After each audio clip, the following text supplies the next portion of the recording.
Hi there, it's Donald. Here's something I recently made. It's an animatronic robot you can control with your phone. It's got 4 legs and a head that turns. There's a speaker inside that can make little robot bleeps, and the whole thing runs off a rechargeable battery. The project was inspired by Aj and his Comet Crawler robot. My robot is a little smaller, but the head moves, has a remote control, and it runs on an ESP32 board. It was also inspired by the Animating robot by Javier Isabel. In fact, the entire 3D printed design for the legs and torso are his design that I'm just reusing. The head design is also a bit of a remix. I took this design from Box and Loop of the B2EMO Droid from Andor, and I just took the STL for the head ring, flipped it, chopped it, resized it, and made a flat cap on top.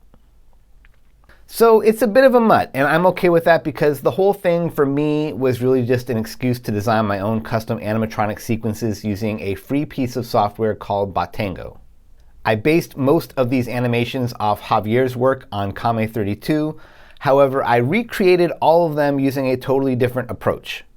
Using Bottango, I have visual control over each servo, and I can sequence them out like keyframes in a video editor. I did this for every animation, including this looping idle animation, which is the default state the robot goes into after booting up and waving hello. On the app, you can select from any of the action animations, which are mostly dancing. You can also switch between 2 idle states, or stop all motion, or make a noise, or trigger a random action.